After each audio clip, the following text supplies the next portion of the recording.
Salut à tous, j'espère que tout le monde va bien. On se retrouve aujourd'hui pour la market update sur BTC, le Forex et le Gold. Donc BTC, il est toujours bullish. On était dans ce range là, on l'a cassé vers le haut, on est revenu tester la POI du bas, on est en train d'essayer de remonter. Donc pour le BTC, tant qu'on lose pas ce niveau là, la case bleue là, on est toujours bullish. Le prochain niveau au-dessus, ça sera 37 000, c'est un NPOC. Mais avant d'aller jusqu'au 37 000, il faut faire attention parce qu'en daily, ici, voilà, tu vois, on a été rejeté parce qu'en fait, on a hit un daily level. Donc ce daily level, il a été fill. Vu qu'il a été fill, il faut faire attention parce que celui qui est en dessous, il est là. D'accord? Donc on pourrait descendre à 33 900 si jamais ça continue de descendre. Par exemple.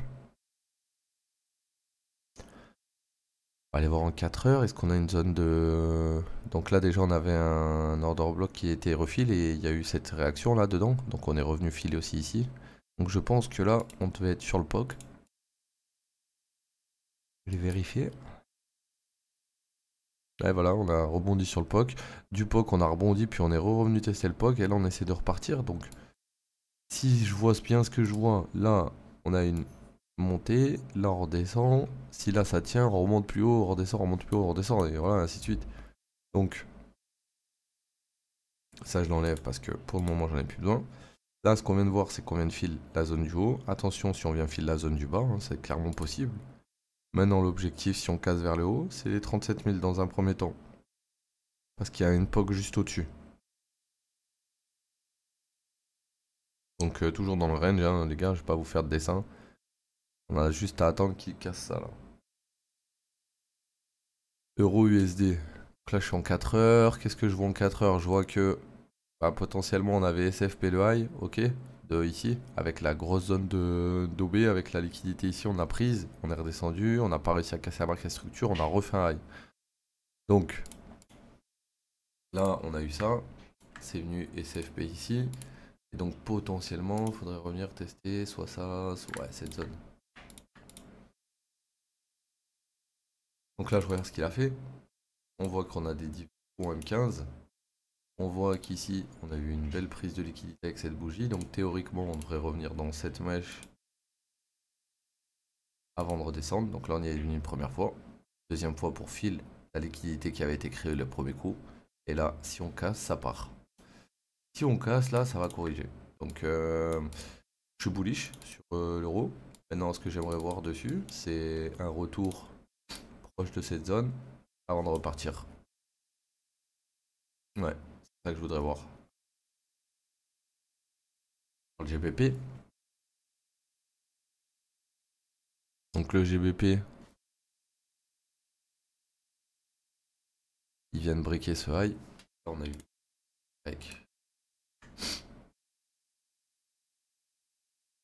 Par rapport à la POI de gauche, on est en plein dedans.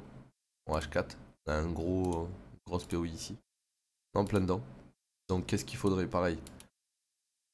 On pourrait corriger ce mouvement.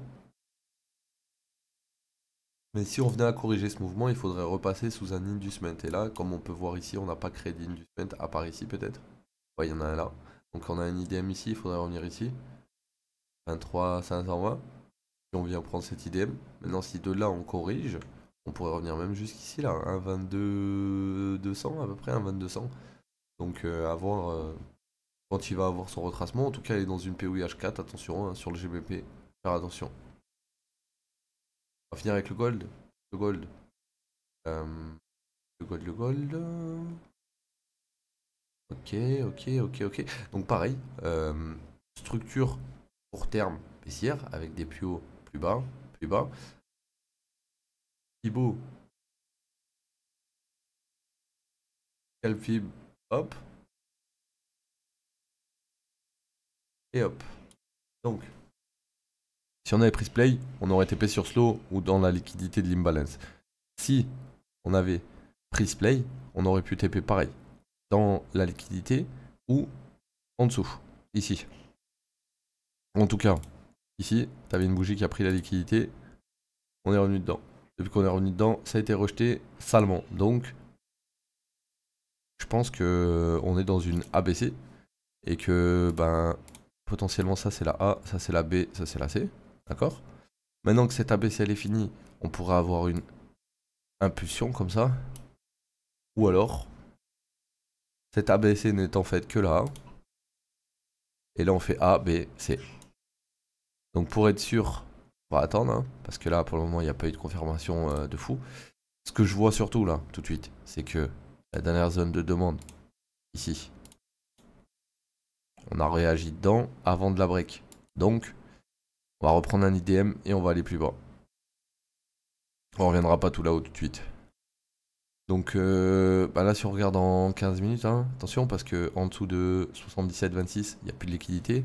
On se retrouve dans un OB mais cette fois M15. Donc à voir ce qu'il va faire là-dedans. Parce que je pense qu'on va aller le visiter. Et si jamais on SFP le lot, comme on a pu faire ici par exemple, on a un lot, on l'a SFP, bah on va voir le retest pour jouer la ABC qui remonte. Ok les gars? Donc voilà, c'était un market update d'aujourd'hui. J'espère qu'elle vous aura aidé. Je vous dis à demain. Prenez soin de vous l'équipe. Ciao tout le monde.